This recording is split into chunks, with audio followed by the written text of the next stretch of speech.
Yeremia pasal 30 ayat 1 sampai 24. Janji pemulihan Israel.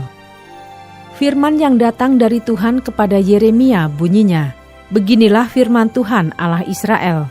Tuliskanlah segala perkataan yang telah kufirmankan kepadamu itu dalam suatu kitab, sebab sesungguhnya waktunya akan datang.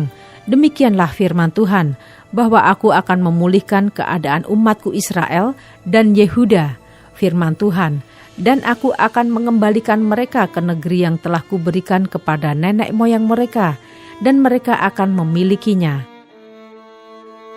Inilah perkataan-perkataan yang telah difirmankan Tuhan tentang Israel dan tentang Yehuda. Sungguh, beginilah firman Tuhan, telah kami dengar jerit kegentaran, kedahsyatan, dan tidak ada damai. Cobalah tanyakan dan selidiki, adakah laki-laki melahirkan? Mengapakah setiap laki-laki kulihat tangannya pada pinggangnya seperti seorang perempuan yang melahirkan? Mengapakah setiap muka berubah menjadi pucat? Hei, alangkah hebatnya hari itu, tidak ada taranya. Itulah waktu kesusahan bagi Yakub, tetapi ia akan diselamatkan daripadanya. Maka pada hari itu, demikianlah firman Tuhan semesta alam, aku akan mematahkan kuk dari tengkuk mereka, dan memutuskan tali-tali pengikat mereka, dan mereka tidak akan mengabdi lagi kepada orang-orang asing. Mereka akan mengabdi kepada Tuhan Allah mereka, dan kepada Daud raja mereka, yang akan kubangkitkan bagi mereka. Maka engkau janganlah takut, hai hambaku Yakub, demikianlah firman Tuhan.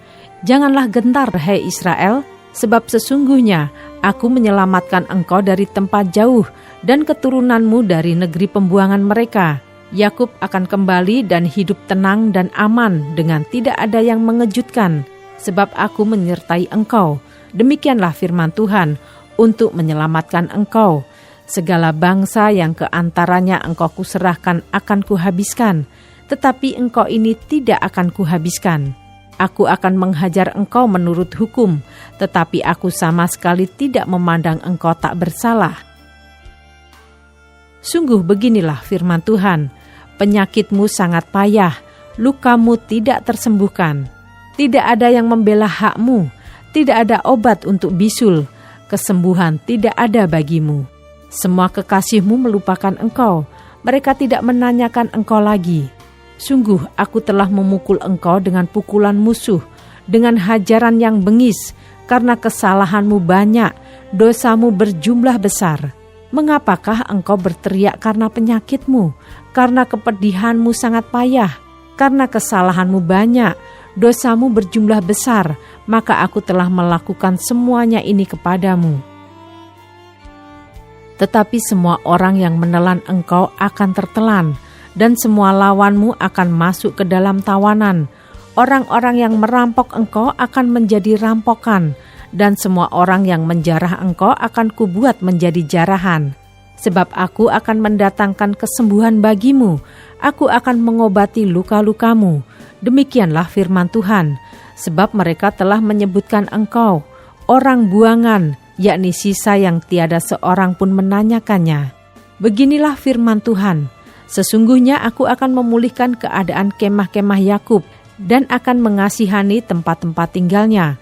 Kota itu akan dibangun kembali di atas reruntuhannya, dan puri itu akan berdiri di tempatnya yang asli. Nyanyian syukur akan terdengar dari antara mereka, juga suara orang yang bersukaria. Aku akan membuat mereka banyak, dan mereka tidak akan berkurang lagi. Aku akan membuat mereka dipermuliakan, dan mereka tidak akan dihina lagi. Anak-anak mereka akan menjadi seperti dahulu kala, dan perkumpulan mereka akan tinggal tetap di hadapanku. Aku akan menghukum semua orang yang menindas mereka. Orang yang memerintah atas mereka akan tampil dari antara mereka sendiri, dan orang yang berkuasa atas mereka akan bangkit dari tengah-tengah mereka. Aku akan membuat dia maju dan mendekat kepadaku. Sebab siapakah yang berani mempertaruhkan nyawanya untuk mendekat kepadaku? Demikianlah firman Tuhan. Maka kamu akan menjadi umatku, dan aku akan menjadi Allahmu. Lihatlah angin badai Tuhan, yakni kehangatan murka, telah keluar menyambar, angin puting beliung, dan turun menimpa kepala orang-orang fasik. Murka Tuhan yang menyala-nyala itu tidak akan surut sampai Ia telah melaksanakan dan mewujudkan apa yang dirancangnya dalam hatinya. Pada hari-hari yang terakhir, kamu akan mengerti hal itu.